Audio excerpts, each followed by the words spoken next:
La Wallonie et la Fédération Wallonie-Bruxelles viennent d'entamer les travaux d'ajustement budgétaire. C'est l'un des premiers moments de vérité de la coalition MR engagée. Et c'est l'un des sujets du Café sans filtre de Maxime Binet ce matin. Messieurs, bonjour Maxime. Bien, bonjour Emmanuel. Oui, l'idée est de savoir si les réformes sur la baisse des droits d'enregistrement pour acheter une habitation et la limitation dans le temps des allocations de chômage ne vont pas trop impacter les finances déjà en berne du sud du pays. Bonjour Jean-Paul Bastin. Bonjour Maxime. Vous êtes le chef de groupe des engagés au Parlement de Wallonie. Avant de parler des finances, parlons de la disparition du pape François. Que retenez-vous du pontificat de François ? Alors d'abord, je pense que c'était un pape qui avait une joie de vivre assez communicative. Et donc c'était quelqu'un qui était très souriant, qui était un peu contrastant par rapport à son prédécesseur. Et donc cela a fait, je trouve, assez plaisir à voir. C'est également quelqu'un qui a eu une attention par rapport aux plus pauvres, aux plus démunis, de son premier jour à son dernier souffle. Il a toujours eu cette attention. Il est allé à Lampedusa. Oui. Il n'a pas été à Notre-Dame à Paris. Par contre, il est allé en Corse, de nouveau par rapport aux migrants. Donc ça a été vraiment le pape des plus pauvres. Je pense qu'il a suscité une grande vague d'espoir. Il y a eu aussi des mots très durs sur l'IVG. Et à l'inverse, par rapport à la place des femmes, même s'il y a eu une plus grande place au sein de la curie romaine, quand il a fait sa visite en Belgique, il a heurté à certains moments par rapport à ça. Donc voilà, c'est un bilan à la fois contrasté.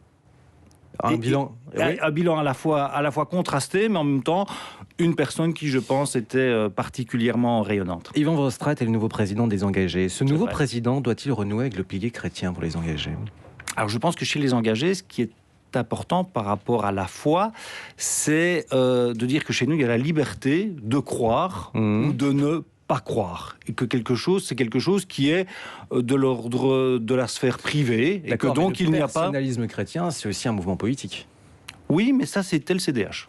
D'accord. Ça, c'était le CDH, c'était le personnalisme chrétien. Chez nous, il est marqué très clairement que cette liberté de croire ou de ne pas croire, c'est quelque chose de particulièrement essentiel.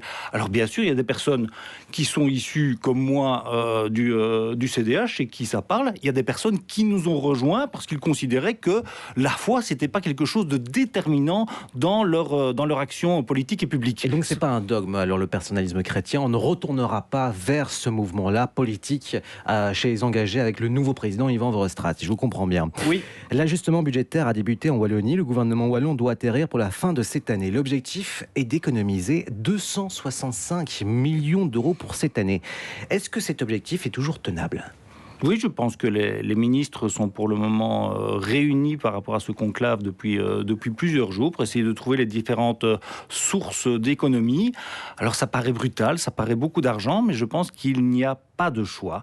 Nous sommes arrivés à un moment donné où la situation budgétaire est telle que les banques nous signalent « Attention, on arrive au bout du modèle ». Vous avez des signaux alors ? Les banques vous préviennent, on ne prêtera plus à la Wallonie si ça continue comme ça ? Elles l'ont déjà signalé explicitement par rapport aux grandes villes, et donc que c'est après la région qui est obligée de garantir et de faire les prêts. Et deuxièmement, 18 milliards de recettes, 21 milliards de dépenses. Structurellement, ça ne va pas. Nous ne pouvons pas devenir l'enfant malade de l'Europe. Est-ce que c'est toujours possible, l'équilibre budgétaire d'ici 10 ans ? Il y a les signes noirs cette année qui sont apparus pour la Wallonie. Je parle bien sûr de la cyberattaque. On ne connaît pas encore formellement l'auteur de cette cyberattaque qui va coûter de l'argent. Et puis, il y a le coût sur les droits d'enregistrement estimé à 250 millions d'euros. Est-ce que c'est encore tenable comme équation ? En tout cas, je pense que ce qui est important, c'est que le train de vie de l'État diminue. On se rend compte que nous sommes structurellement amenés à devoir répondre à différentes crises. On a eu les inondations, on a eu l'afflux des réfugiés ukrainiens qu'il a bien fallu, et c'est tout à fait normal, accueillir. On a maintenant des attaques informatiques. Quotidiennement, la Belgique, la Wallonie sont soumises à des attaques informatiques. Demain, il y aura peut-être d'autres éléments. Donc, il faut que nous puissions diminuer le train de vie de l'État pour pouvoir répondre à ces différents enjeux. Si quand nous sommes hors crise, nous continuons à dépenser, entre guillemets, sans compter, alors nous ne pourrons pas répondre aux différentes crises. Qu'est-ce qu'il y a sur la table du conclave budgétaire, de l'ajustement budgétaire ? Est-ce qu'il y a des grandes réformes qui vont être prises pour diminuer le coût de la Wallonie ? Alors je ne pense pas qu'on va avoir de grandes réformes qui vont être annoncées, puisque nous sommes dans un ajustement budgétaire. Mais par contre, que chaque ministre, dans ses compétences, en fonction de ses enveloppes financières, doit regarder pour être plus efficient et peut-être ne plus faire l'ensemble des missions que nous faisions par rapport à hier. Mais des missions précises, ça, ce seront les ministres qui vous les annonceront très prochainement. Est-ce qu'il y a des tabous? Est-ce qu'il y a la volonté de vendre, par exemple, des participations d'entreprises, comme la FNR Stahl, comme Ethias, par exemple, pour la Wallonie? Alors je pense qu'il n'y a pas de tabou, et c'est en ce sens-là que c'est déjà une révolution par rapport à cette majorité. Il n'y a pas de tabou. On peut discuter tout, ça ne veut pas dire que pour autant on fera tout et n'importe quoi. Je pense par exemple pour la FNR Stahl, si jamais on a la chance d'avoir un outil stratégique comme ça au sein de la Wallonie, qui peut en plus avoir, et on a l'ensemble des leviers.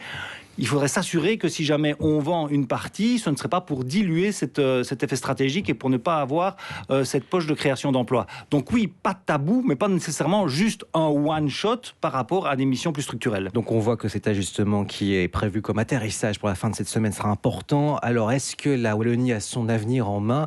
On se souvient bien sûr du discours sur l'état de la Wallonie d'Adrien Dolimon, le premier en tant que ministre-président. Les syndicats wallons grincent en tout cas des dents. La CSC wallonne dit même que le gouvernement wallon est dispendieux et qu'il va subir des mesures fédérales sans la moindre préparation. L'attaque est-elle trop dure ou pas? Ouais, je pense que les syndicats sont dans leur rôle par rapport à certaines craintes qu'ils peuvent avoir. J'espère aussi que nous pourrons continuer à tisser un dialogue avec eux parce qu'on a besoin de tous les acteurs pour transformer la société. Parce que je pense que c'est ça l'enjeu. On ne peut plus faire comme avant, simplement rajouter une couche de dépenses. Et oui, nous sommes la Belgique est sur un bateau global et il y a des mesures du fédéral qui impactent les différentes régions et qui impactent aussi les différentes communes. Mais les allocations, il est aussi prévu parce que nos négociateurs, nous avons des mandataires locaux là-dedans qui ont prévu également qu'il y ait une compensation pour les communes. Ok, une compensation, on verra. Il y a une réforme qui sera entreprise, un effet miroir avec le fédéral. Encore un mot sur la récente campagne de l'association de défense des animaux, Gaïa, qui a récemment interpellé le gouvernement wallon. Comment avez-vous vécu cette mobilisation de Gaïa? Était-elle trop dure ou pas? Indépendamment qu'elle soit dure ou trop dure, je pense qu'elle était dangereuse. Ah d'accord. À partir du moment où on vient cibler sur les réseaux sociaux des mandataires, des députés, personnellement, qu'on les met avec un aplat, un visuel en disant tel mandataire n'a pas voté, avec un animal pour lequel on ne peut avoir que de la compassion, et puis de mettre une publicité locale sur l'arrondissement, sur la région d'où provient le député, c'est un appel à la haine. C'est un appel à la haine qui est fait sur les réseaux dont on sait qu'ils vont exacerber plutôt les violences plutôt que les diminuer. Vous allez porter plainte ou pas? Alors moi, je ne vais pas porter plainte puisque je n'étais pas visé, mais par contre, un échevin dans ma commune a dû aller porter plainte pour une question de sécurité par rapport à cela et pour ne pas non plus qu'il y ait d'impunité. Je pense que là, Gaïa s'est trompé entre activisme, militantisme et mise en danger de personnes. Ah, la charge est dure tout de même, mais en même temps, vous venez avec cet argument comme quoi Gaïa était trop dur dans ses publicités envers... Je ne sais pas s'ils ont mesuré la conséquence de l'action qui était menée. C'était le Café sans fil de Jean-Paul Bastin. Merci à vous. Merci à vous, bonne journée. Merci beaucoup messieurs, bonne journée, il est 7h22.